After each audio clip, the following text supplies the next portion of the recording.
Yes, as we move steadily towards the enforcement threshold of the consensus behind the union dispute of the constitutional force majeure, many are asking questions from all over the place about the modalities for the transition. Some are asking whether it is anarchy. They think there may be vacuum if election doesn't proceed as planned. Others are saying, oh, if election doesn't happen, will Buhari then remain in office? Yet others are asking whether it is, if the federal government doesn't do what we ask them to do, then we're stuck. Are we stuck? Those three recurring questions is what we want to answer right now. Because the answers to those questions are already contained in the text of the constitutional force majeure.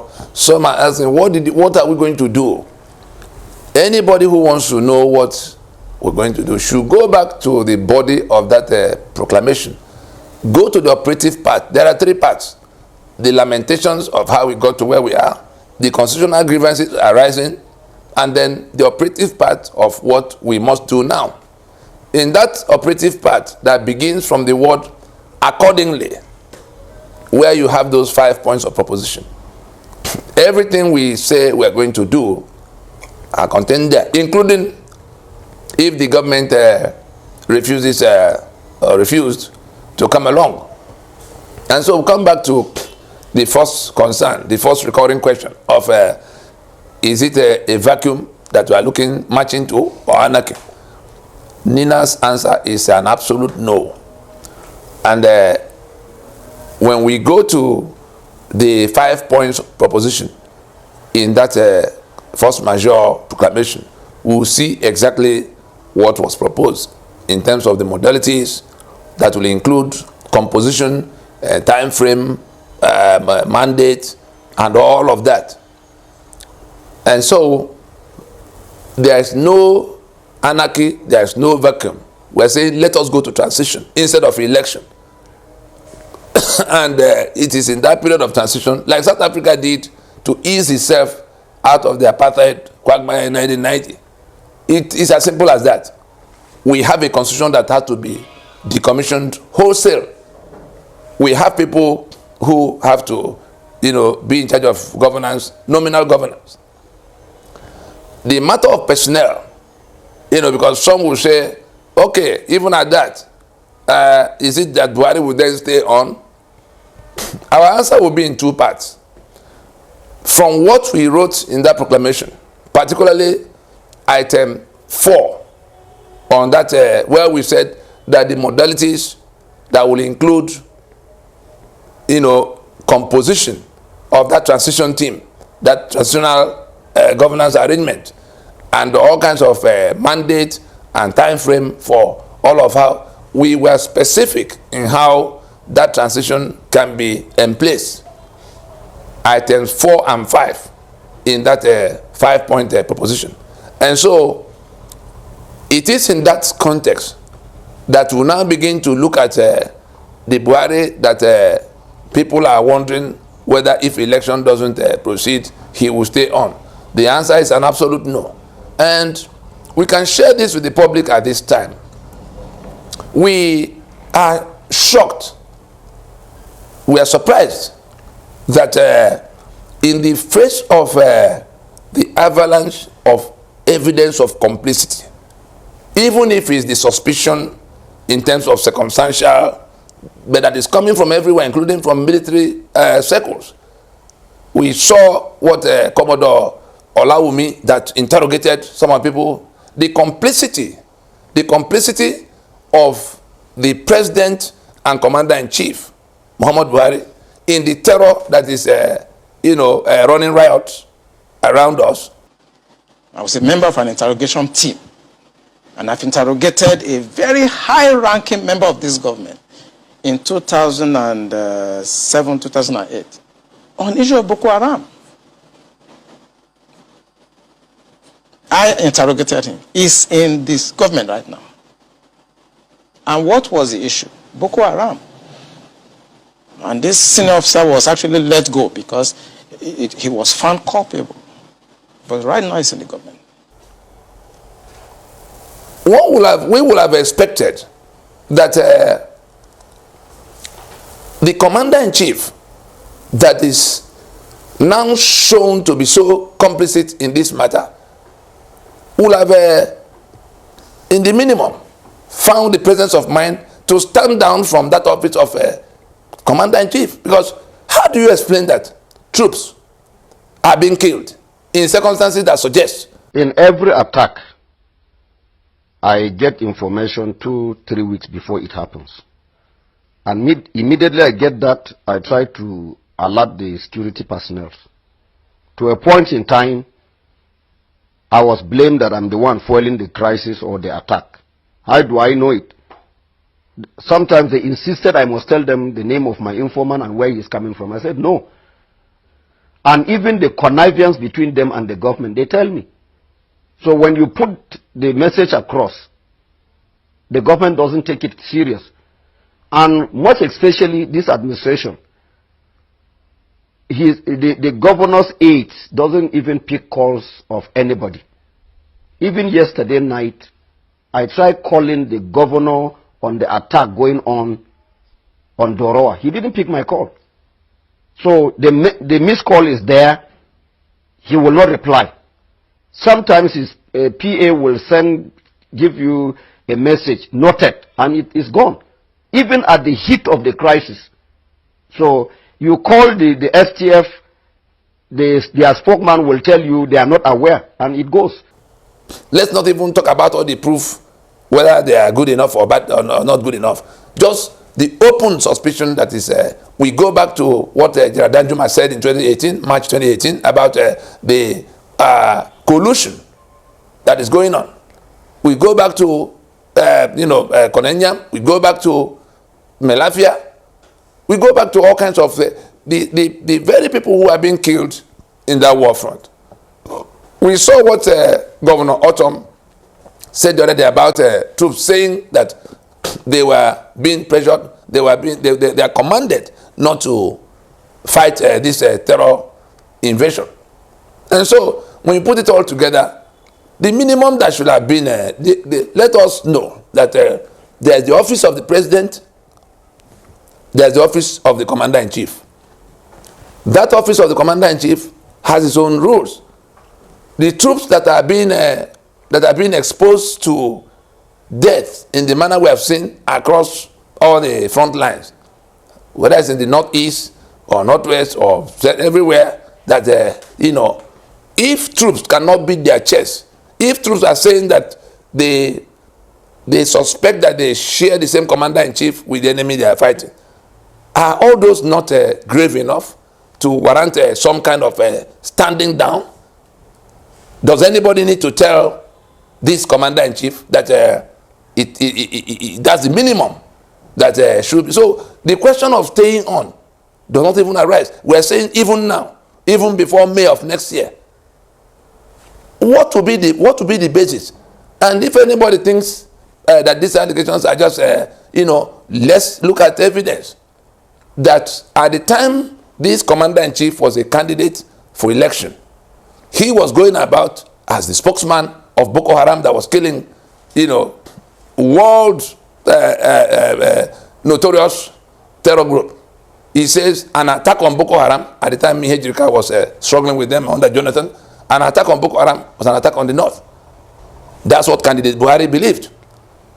When Jonathan came under such pressure as to call for a meeting in Saudi Arabia, again, Boko Haram nominated him. Nobody knows the circumstances of him being their choice for spokesman or spokesmanship. Then we proceed to the one in which he is the life grand patron of Miyetti Allah. We remember when he went to molest sitting Governor Lam Adesina in Oyo to say, you are killing our people, just walking and talking down on the governor on behalf of the people who have now metamorphosed into all kinds of things, including Fulani herdsmen that are turned out to be the fourth most deadly terror groups. But even in that capacity as a grand patron of Miyetti Allah. Miyetti Allah comes taking responsibility for the atrocious actions of Fulani herdsmen countrywide. Our president, our commander-in-chief, has not relinquished his patronship or grand patronship of that Miyetti Allah. Rather, he goes to the treasury to take 100 billion naira to hand over to Miyetti Allah. At the time, Miyetti Allah was telling us they are the proprietors of the Fulani herdsmen franchise, more or less. So put all of it together. You then begin to see that the level of complicity that begin to emerge is such that it should be surprising even to the international community that we will know all of this and we're carrying on as if it does not exist, and we're discussing. Some are still asking whether we need to go. It's an emergency. It's an extraordinary emergency. Somebody should very seriously consider whether the circumstances have not come to where a standing down from that office has become necessary. That's about that. And then we proceed to the question of that transition. What is happening now? What should be happening now? Some of the questions that have come also suggesting if the federal government doesn't answer you, you are then stuck. No. We gave the federal government 90 days to come to bring itself to the table of discussion, because the discussion that NINAS is organizing is between the owners of the enterprise Nigeria, the Yoruba that could be a country of its own, 60 million people, the Ijaw that could be a country of their own. It is the owners of the enterprise that are discussing. So the management team called government is only a nominal participant in such a discussion. And so we extended an invitation window, 90 days. Federal government, illicit federal government, because we can't have a federal government if we don't have a federation. We ceased to be a federation since 1966. Every federal government since that 1966 is an illicit federal government. The day we want to have federal government, let us go and reinstate our federal status, our federal foundation. And that's where the Constitution comes in, 100%. Before then, let us acknowledge, let us accept that we must go to the question of how long is anybody waiting for federal government. Let it be made abundantly clear. The 90 days passed from that 16th of December in 2020. The 90 days passed March 16th, 2021. From the next day, we gathered in Ibadan to invite governors, because our notice of grievances for what our notice of grievances and the union dispute for what we are going to do, not what government will do for us, was addressed to the federal government in the first instance. So we then gave 30 days to governors and other elected officials to come. Let us look at how, if the federal government is not coming, are you also going to stay with that federal government and its constitution that we are rejecting? Or will you want to join your people in how we extricate ourselves from damnation? 30 days passed. The governors went to Asaba to now say, instead of coming fully to the side of their people, the governors went to Asaba to say, that they will pass anti-open grazing laws. Fair enough. But then we began to ask, how are you going to enforce such law? Because under the exclusive list in that constitution, you can't issue firearms, not even one rifle. So how are you going to enforce the law in which the offender is carrying AK-47? We kept pressing. We engaged them even beyond that 30 days. And we're very proud of what Governor Samuel Otom did with his own consultation. We can see it now that constitution that was the reason he couldn't issue firearms.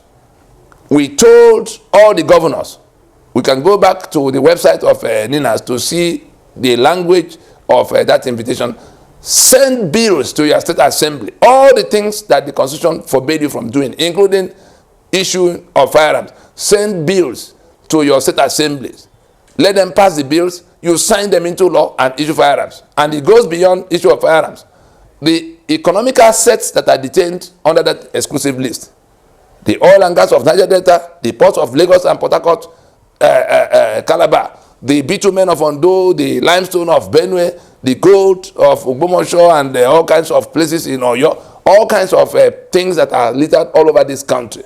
Even the right to generate electricity, even the right to license for refining, all those things that are on that exclusive list. The governors can today send bills. NINAS is inviting you, because if you don't do it, if you don't take charge of your security in your space, if you don't take charge of your economic assets in your space, these invaders, these Fulani invaders that are coming from Mauritania and Senegal and Chad and Niger Republic are going to, we saw how far they've gone in Zamfara. We saw how far they've gone in Niger State.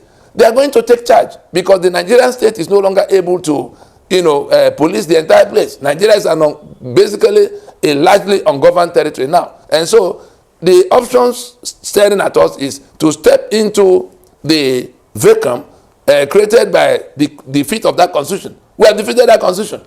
If you are not stepping in to take control both of your security and of your economic assets, you are just the one waiting for the invaders to come and take it over for you, because the federal government has since lost control.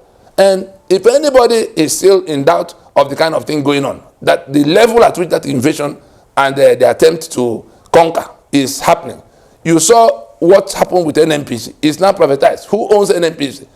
They've now offered Dangote right to first refusal, whatever. That is to say, we will not export any crude except such that Dangote cannot refine. That's what it boils down to. And they are keeping young people and everybody distracted with obedient movement and PVC, privatizing your commonwealth for themselves.